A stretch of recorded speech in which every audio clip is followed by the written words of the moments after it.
while we wait for Kate O'Mara, this is Damien Thomas and Martin Stevens.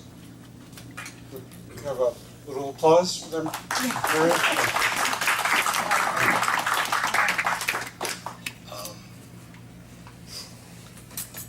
How are you gentlemen finding the show so far? Mind-blowing.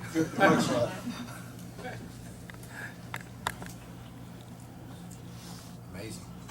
Yeah, it's quite extraordinary. I mean, I attended a few events. Nothing in America. First time in America to attend an event like this.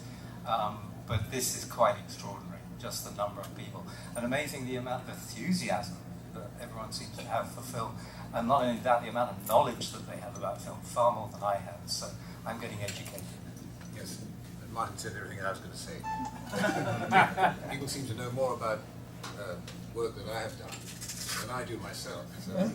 So I'm learning something new every day. By the way, before I came, it's so long since I was in movies, I actually had to look myself up on Wikipedia to find out what I'd done. Yeah, I'm still available. So, and here comes Kate. This is Kate O'Mara.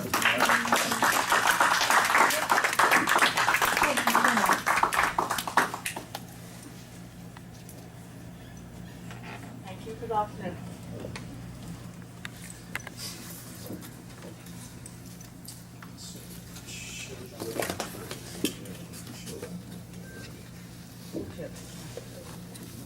I was just asking these gentlemen, how did they find being at this convention and the people coming up to them? How do you find the people coming up to you? What was your feeling when people came up and appreciated your work? People have been so charming, so utterly charming and appreciative. I must say I find Americans very polite and lovely, and it's been a great pleasure, because it's so nice to know that one's work is appreciated, what one tries to do, and that's lovely, and they've been so responsive. I've had a really lovely time so far. That's a great answer, thank you. I will start with Martin. Village of the Damned, that's a very, very well remembered film. By the way, it was on television here at 4 o'clock this morning. Was it really? I thought I'd get in a little plug there. For those of you who were awake at 4 a.m. and I was, by the way.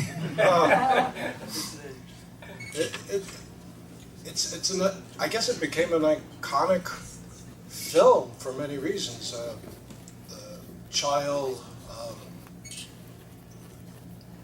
of terror. What was, because you were very young, how old were you when? I was 10 years old. And it's interesting you say that. You say it's a child of terror. Actually, I think you could look at it a different way. Mm-hmm. I think because, the man who plays my father, George Sanders, he's a scientist. He's interested in the potential, the mental capabilities of these children and so on. And you have this conflict between him and the authorities and the politicians and so on, who basically say, if you don't understand it, destroy it. So we kind of understand that philosophy, don't we? And so it's quite interesting because it's bringing up that duality between the two. And so yes, they are a bit scary because they can control people's minds, they can kill people, they can read their minds, they can do a lot of things, they're very powerful. But they're actually not necessarily malevolent. So it's quite interesting if you look at it in that way. Yes, they do bump off a few people, and that's unfortunate. But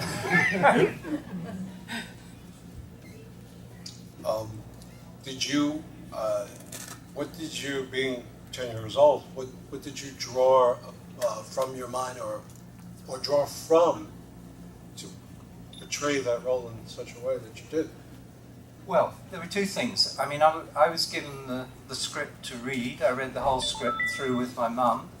And, I mean, I loved the part. And, of course, the 10-year-old kid, I loved the part because here's a kid that's got power over adults. I mean, what can be more appealing to a kid than that? So I really loved the part. also, I mean, this is a very personal thing, but I mean, my dad died 3 weeks before I made that film.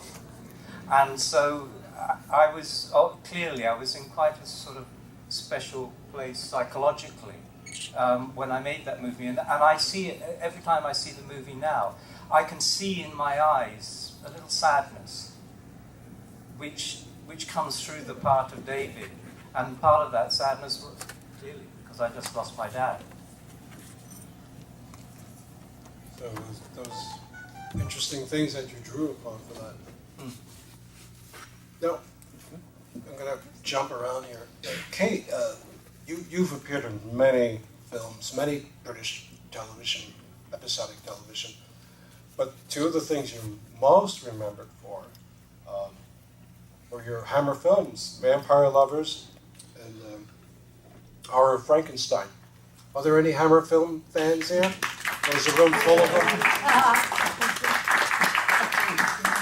Do you have a particular remembrance of from either one of those two films? Well, the great thing I think I found, it was like being in a repertory company. It was a very happy company. Those two movies were made consecutively up at the same studios with quite a lot of the same members of the cast. And so we became like a team. And we got to know each other very well. And they were extremely enjoyable to make. One had no idea that they were going to become cult movies. Of course, one had no idea at all. But they were very nice people in the cast, and we all had a very good time indeed. Wish we could make some more, because they're really enjoyable to make, you know. I don't know why, because they can be quite gruesome. but somehow, I think one can sort of let rip in them a bit. You can sort of go the whole hog, because you know it's a sort of preposterous situation. I mean, I've never come across a vampire myself, so you know, you know that it's possibly not really terribly real, and that doesn't mean to say you don't take it seriously, because of course you do, because as an actress, you want to make people believe. If people believe what you're doing, then they'll enjoy it. It's no good, you know, you can't send it up. You mustn't send it up. If you have that, I don't know if you have that expression over here.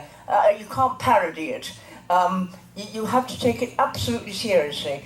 And there's something very enjoyable about trying to tread that fine line between belief and disbelief.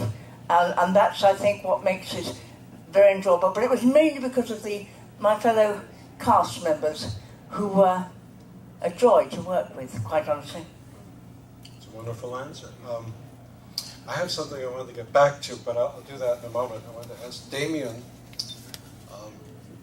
your experience working on a Hammer film. What can you recollect about that?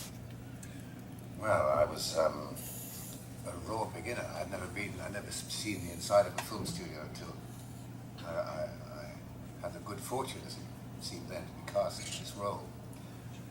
So I was very keen to appear relaxed and sophisticated and experienced, to look as if I knew all there was to know, which was absolutely not the case. I was tripping over cables and felt very self-conscious at the beginning. You know, once you got into it, and Kate was saying that the team were supportive and friendly, and it's. I think things have changed, haven't they, since those days. These were very low-budget films. No one, I can assure you, was being paid an awful lot of money, least of all the actors. And I was certainly explained that this was a big opportunity for me. Maybe I should be paid to be in it. But nonetheless, it was. You'd break for lunch and you'd go into the Pinewood Club, and there'd be all these amazing stars, Roger Moore, others, so you had to appear just as calm as they were and as relaxed. You had a right to be there. I always felt a bit like an interloper. The whole thing was a kind of dream that was going to be shattered any minute. But it didn't work out that way. And as Kate said, one didn't think for a moment that a film of that, not so much a film of that kind. I loved Hammer films when I was a kid. They had everything that we were not allowed to watch, pretty much in them. And I didn't think at the time that this would be a film that I would be still talking about these years later, a long time ago. It was made in 1971. That's Twins of Evil, by the way, if I forgot to mention, I'm sorry. And you were portraying Count Karnstein? Correct. Or is it Karnstein? That's the thought. Yeah, is it Steen or Stein? I think I had it. Because a lot of the Hammer films at the time, they were supposed to be taking place in Bavaria or Transylvania or wherever. So the Steins and Steens, a lot. Your role is also supposed to be this very sexual male character, because your presence over these other vampiresses, actually, vampire women. How did you prepare for that, or you just went into it based on your interpretation of what the character was supposed to be like? There's a scene, isn't there, when he conjures up Mircala, his great grandmother, and it was the Lexicon Cassia Wyatt. So that made it quite easy to play the scene with her. And I think it's the scene which gets the only laugh in the whole film. There are two moments, but this was one, was when she reaches back at some crucial moment in the proceedings and takes hold of a lit candle behind her. I don't know if those who've seen it recall that moment, but I think it is one of it always gets a laugh whenever I've seen screenings of a film. That is you could expect a laugh there, understandably. It's ridiculous. Martin, I had a question I wanted to ask. When Village of the Damned opened, did you go see it? As a young child, did you see the film when it opened theatrically? Yeah, I did see Village of the Damned because I think it was a slightly lower rating at the time. But interestingly, the film I made after that, which was The Innocents, a year later, with Deborah Garr and Michael Redgrave, that was an X-rated film. And they had invited me to the London premiere. And then about a week before, the film studio phoned up and said, sorry, there's a problem, you can't come. You're underage. A small detail that I'd actually made the film didn't wash, And actually, I didn't get to see that film for another 4 years. And the only way I got to see it, I finally got in to see it. I snuck into a cinema in Chelsea in London when I was 15 years old. I was still underage. And with a friend of mine, he sort of smuggled me in. And I finally saw it 4 years later. That's how strict they were. Yeah. Did you get the feeling at the time that you were possibly being groomed as the young demonic child? Well, between the innocence and... Yeah. Well, the thing is, I made a lot of movies. Oh, yes, I know. Yeah, and it's interesting that the ones that have kind of stuck in people's imaginations are, if you like, the more scary ones. And I was in a Hammer movie as well. I was in The Witches. But I did make, I was in, romantic movies, in comedies, and, the full range. But it's just these ones are stuck in people's imaginations for some reason. So there seems to be an association that I was a scary child. I really wasn't. I was very smart. Okay. You were, there was, I guess one could presume you were being groomed as Hammer's sex bomb with your appearances in their pictures. Yes, actually I was. But it was not a path I particularly wanted to follow. I mean, I'm essentially a theatre actress, always have been, and my career has been largely in the theatre. And I didn't want to go down that path, but there was a moment, I was offered a contract by Hammer, and I turned it down. And I couldn't afford to turn it down, but I felt I had to, because I thought that if I stuck with Hammer, that would be the end of my classical career, or legitimate career, whatever you like to call it. And I'm sure I was right, because Ingrid Pitt, who did sign a contract with them, really, she was a very good actress, and she never actually had the chance to show her potential, because she was labelled as, a Hammer girl, whatever.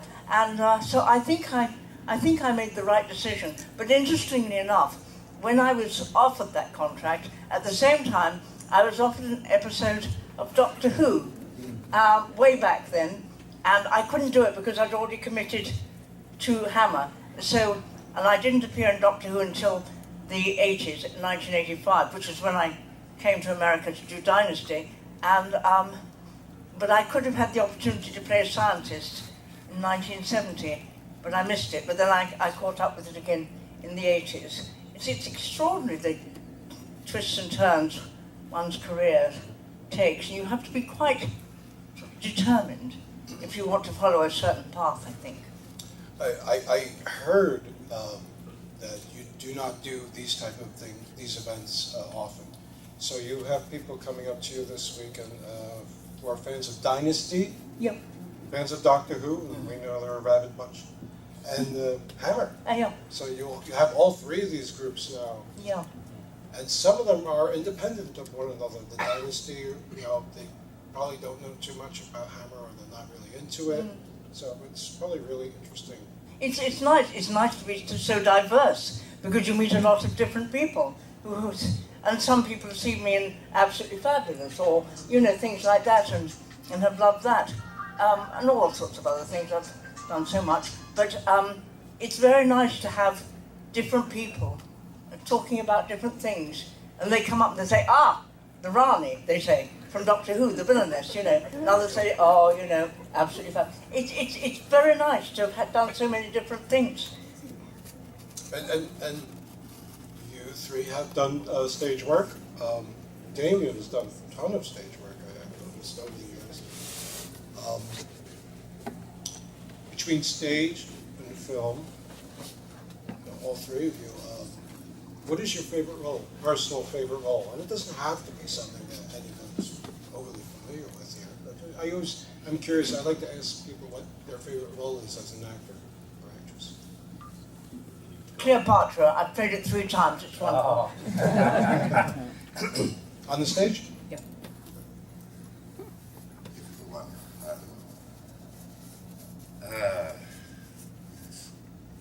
I think we did at the York Theatre Royal. We did a production, a revival of Webster's Devil's Law case, which very rarely performed. Romelio in that it was fantastic to be reviving something which hadn't been seen on the stage for all that time, and it was well worth the effort. Huge part, and the fact that I managed to learn all the lines alone I felt was a huge achievement. Of course, it's not just about learning lines. Add a little extra something with the proceedings. Yeah, I think that's. I don't know. I think we all would agree that this what we did last, really, hopefully, is something that we enjoyed as much as anything. I'm trying to answer your question because really it's not. I'm never going to find a really good answer for it. I recently played Marlene Dietrich on the stage with a fair amount of success, I have to say, and I'll probably do it again. That was enormously satisfying, because one was trying to live up to people's expectations of Marlene, whom I'd seen in the theatre and practically met, but not quite, and I found that very satisfying. However, there's other people here. Sorry. Martin? I think I did enjoy the whole of my career, but I think probably I have to say playing Miles in The Innocents was the most satisfying. Because I can watch that movie now and I can be I feel very dissociated. It was 53 years ago. I can feel very dissociated from that person. But I can actually feel very moved by watching this child doing that performance, much more so than maybe many other of the parts that I did. So I think I would probably opt for Miles. But also, as Damien says, mind you, my last movie was actually a Hammer movie, so I don't know if that was necessarily my favourite. But I would say the Miles, yeah. And it was such a beautiful film. And also Jack Clayton to work with. He was the director, Jack Clayton, and he was the most delightful director to work for. He was both director and producer. This is crucial. It meant he didn't have the money men hanging over him. And it meant he had freedom. He had freedom of time. We could spend a whole morning just discussing a difficult scene. Because he was dealing with two little children, 11 years old, 9 years old.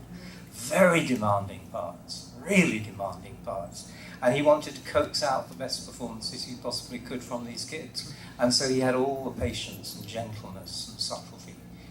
To work with that was really a privilege. Great answer. You stopped acting. You went on to another career. Would you like to mention something about that? Well, at the age of 2, when I got into the business, it's not exactly self-determining. I had a mum, and my mum loved the theatre, and it was she, of course, who got me into the business, and my sisters. So I didn't choose to get into the business. And it was also decided that by the time I was 13, I would go to boarding school, I would go to university, and I'd train in something else. And it was just like a decision. And I I was a very pliant, compliant child. And I'd just go along with it, So come 13, I was refusing parts. I did do 2 more. The Battle of the Villa Fiorita and The Witches, the Hammer production. But then, by that time I was taking A-levels, I was doing university entrance, and you can't start taking terms off school if you're getting to that higher level of education. So I trained for 7 years. 7 years, God. 7 years, I trained for 7 years, and I became an architect. And I've been an architect ever since, and I still practice. Do you ever think about going back into films? Do you have plans? I don't think I'm good enough. Sure. I tell you one thing I would love to do. I've only recently started. I've kind of hidden under a sort of stone for the last 40 years, and I've assumed this part of my life is completely gone and forgotten. And it's only a couple of years ago that I started getting some calls to come and do some public appearances. And I thought, oh, okay, go along. They are very, very interesting. But one thing I actually would love to do, anyone of you who knows any agents here in America, is I'd love to do a speaking tour in America. That is something I would love to do, to talk about some of the films I made. So, if you know anyone, please get in touch with me. Martin is available. Very, very well remembered film. By the way, it was on television here at 4 o'clock this morning. Was it really? I thought I'd get in a little plug there. For those of you who were awake at 4 a.m. and I was, by the way.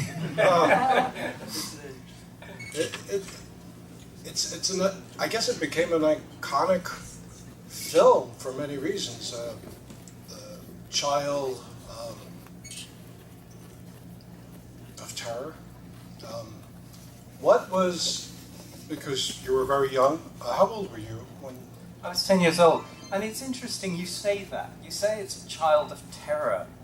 Actually, I think you could look at it a different way. Mm-hmm. I think because, the man who plays my father, George Sanders, he's a scientist.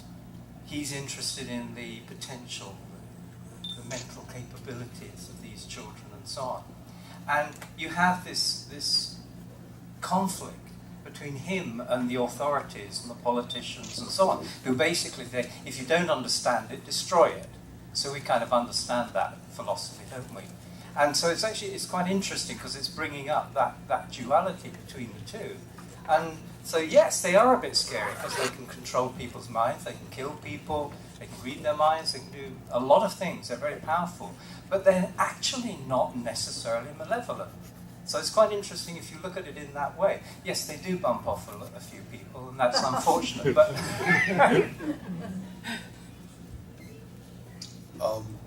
Did you, while we wait for Kate O'Mara, this is Damien Thomas and Martin Stevens. We have a little applause for them.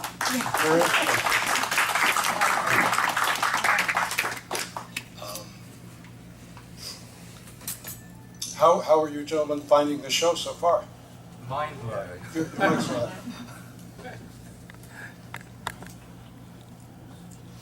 Amazing. Yeah, it's quite extraordinary. I mean, I attended a few events. Nothing in America. First time in America to attend an event like this.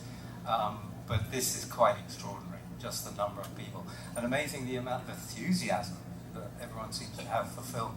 And not only that, the amount of knowledge that they have about film, far more than I have. So I'm getting. I was just asking this gentleman, how did they find being at this convention and the people coming up to them? How do you find the people coming up to you? What was your feeling when people came up and appreciated your work? People have been so charming, so utterly charming and appreciative. I must say I find Americans very polite and lovely, and it's been a great pleasure, but because it's so nice to know that one's work is appreciated, what one tries to do, and that's lovely, and they've been so responsive. I've had a really lovely time so far. That's a great answer, thank you. I will start with Martin. Village of the Damned. That's Yes, and Martin said everything I was going to say. People seem to know more about work that I have done than I do myself. So I'm learning something new every day. By the way, before I came, it's so long since I was in movies, I actually had to look myself up on Wikipedia to find out what I'd done. Yeah, I'm still available. So, And here comes Kate. This is Kate O'Mara.